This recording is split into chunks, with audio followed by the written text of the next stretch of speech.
are going to try and mount the K20 into the Datsun truck, which I don't think anyone's ever done before. We're actually doing the same rear wheel drive K20 setup as what I'm going to be doing with my car, so it's kind of interesting now. So if anyone's going to make the mistakes, it's going to be Tom, and I'm going to live with the benefits of it, so kind of happy about that. So really our first mission is just to lower the car down. It's up on the lift at the minute, and we're just going to see how it fits in the bay. Tom's been quite busy this week, so he's cut a little bit of the firewall away, mounted the box to the engine. It's a Mazda RX-8 gearbox, 6-speed. The ratios are pretty good. I'll be using the same box. A very thin 6mm adapter plate. We may need to reconfigure this a little bit. We've both been talking about this. And the good old K20 that we all know and love. Just a good engine. The issue with this really is it's such a small truck, the bay is really tight. It's going to be quite difficult to do, so we're just going to lower it down, we'll see how it looks, and then we might have to start cutting things away and moving things, and we'll have a good idea of how it's going to work by the end of today.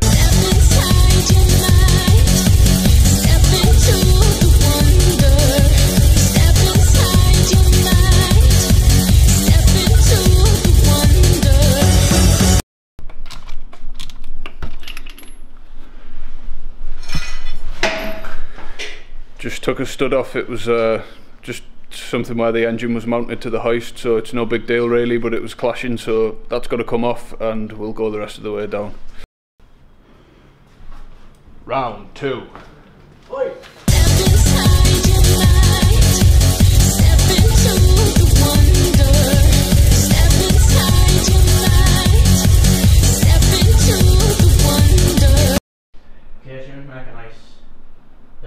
The next issue really is one that we both expected because we discussed it before. Yeah,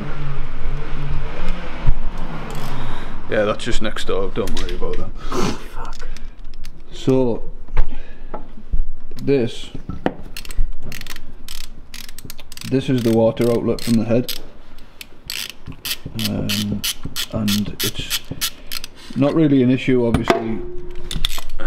This is a front wheel drive engine, so when it's mounted the other way it's not really an issue, but when you're running it as a rear wheel drive engine it's often pointing directly at the firewall, so well, it's always pointing directly at the firewall, but it depends how much clearance you want. So what we're going to do is cut it and make it a 90-degree bend. There are some aftermarket parts I believe you can buy off the shelf to do this, but that's no fun.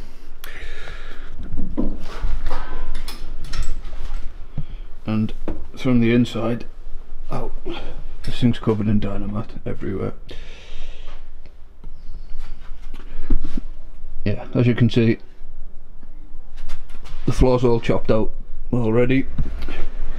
Tom's idea is to, I think you're getting a floor from an RX-8, is that right? Yeah, I'm going to use as much as the...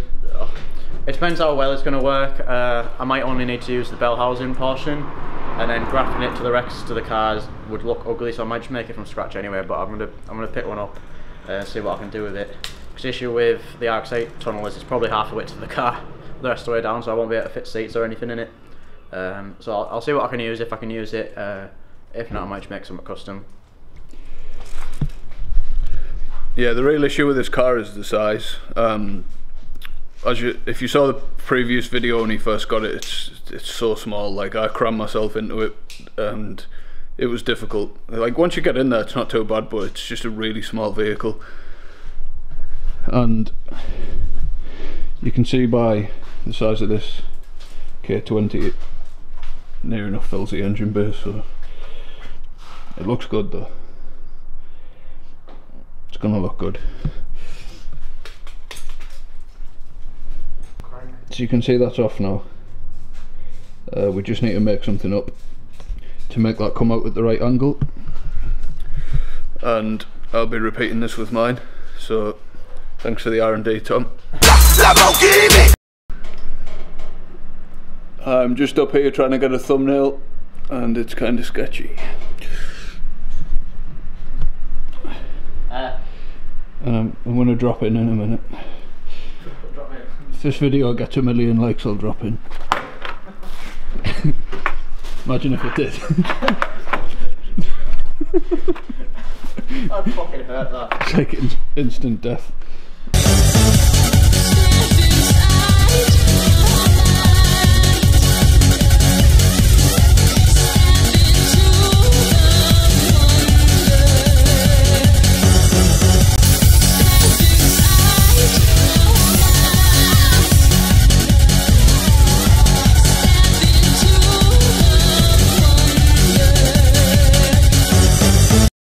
Built, not bought.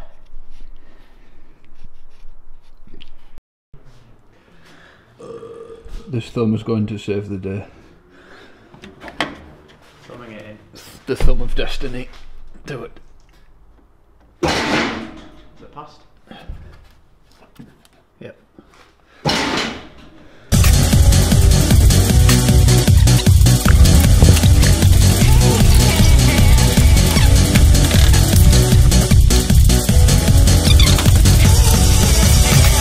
If you take a look, we're actually somewhat closer to where it will sit.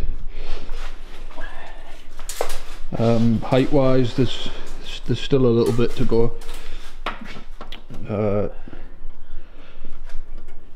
Right. Tom's just checking for centre now. Where are we at? The stock oil pan from the bottom of the frame rail was about 105 mil. Currently we're at 125 or 130-ish. That's not too bad. So if we go up another inch, we're pretty much golden, I think. And we've just checked. There's more than an inch of clearance between here. Oh yeah, there's here. We've got 3.5 inch of clearance from the bonnet.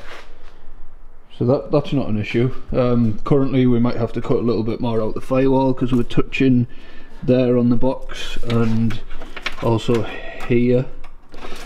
So it's not really much of a big deal. Yeah, I think if we raise it another inch, then we're better than stock.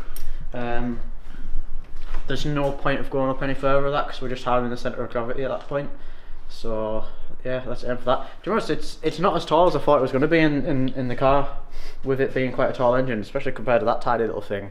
I thought it was going to be right the way up, but I think with it being on the angle is helping a bit, which is why I wanted to reinstate that angle. Firstly for hood clearance, firstly for oil pan clearance, but secondly for the hood clearance, because the angle of the oil pan matches at 15 degrees, so when it's straight up it's got a big low point. I didn't want that, so it's looking good. Absolutely no room in, actually, I was going to say no room in the future for a turbo if I wanted to go that way, but once I cut this battery tray out, there's actually a nice bit of room there for like a GT30 or something. Yeah, if you could do your manifold swoop and down and put the turbo here if you wanted to. Fuck knows where the downpipe would go. There's a bit of room once the steering box goes out the way. There might be a bit straight out of the bonnet. Yeah, up straight in the driver's line as well, so you can. Obviously right hand drive, so Perspex windscreen with the downpipe pointing at it. Yeah, it's exactly what you need.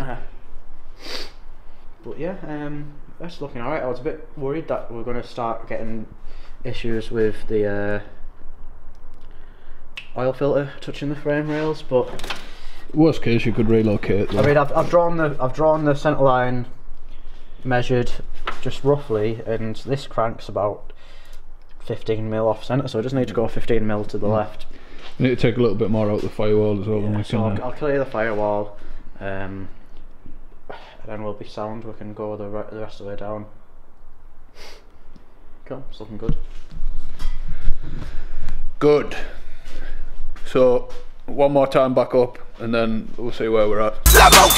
We're actually looking pretty good in terms of position now. It's near enough central, height wise, pretty good. So the next plan, I'll show you in a second, but we're going to lift back off, and what we need to figure out really is this whole, I touched on it earlier on, but the whole clutch situation. So obviously when you adapt a gearbox to an engine with a plate, you're moving the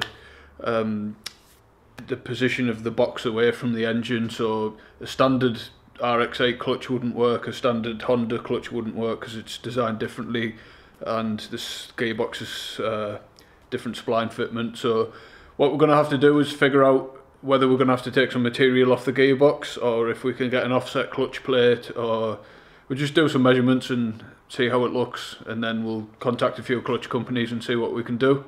For reference, this is where we're at. Height wise, we're good. We've got plenty of clearance. There's enough room at the front for the radiator, which could be an issue with this car, because if you look how short the front end of this thing is, it's actually pretty tiny. The wheel wells go into the cab, so it's a really small car. Tom's a really small guy, so it's okay. Good things come in small packages. It's alright. No, I was really worried about the seating position in this, to be honest, because even with myself being short, my knees were still at like this sort of angle with the seat in the car. I'm just sat on a box at the moment with my back against the rear of the cab, and with it being that far back, if I lean forward, I've got my wrists on the steering wheel, so that's a good position. My feet are feeling better on the clutch pedal.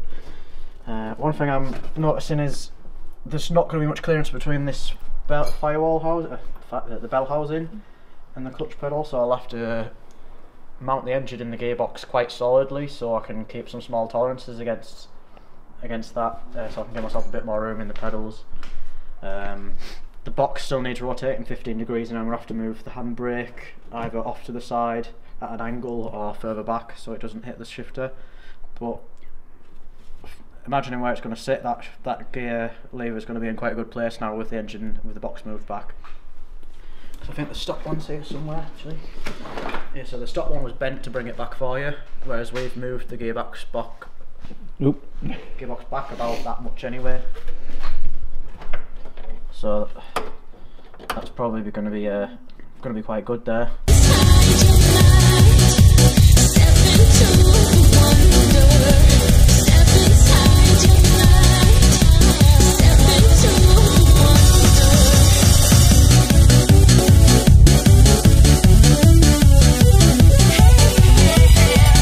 Okay, so those last couple of clips that you saw, we were removing the gearbox and we're just measuring up for the clutch, and we've got an idea that, well, it will work. We've got the measurements, and I don't think anyone's done it this way before. There are some other solutions that some manufacturers make with like sort of spaced out flywheels, and we're going to do it a little bit different. We're going to use a lightened flywheel, keep the revs really nice, and machine a little bit from the box and rotate it a little bit just to make everything align so the engine's at the correct angle, and it's going to look cool, and more importantly it's going to work. So if you want to follow this build, like I think it's really awesome. It's unique, obviously. No one's done this. I'm pretty certain no one's done this, and it's just something different. So we'd really like it if you could support this, because Tom's going to be helping us out and doing some of the filming when we're not around. So make sure you leave the likes, comments, all the rest of it, and we'll see you in a future video.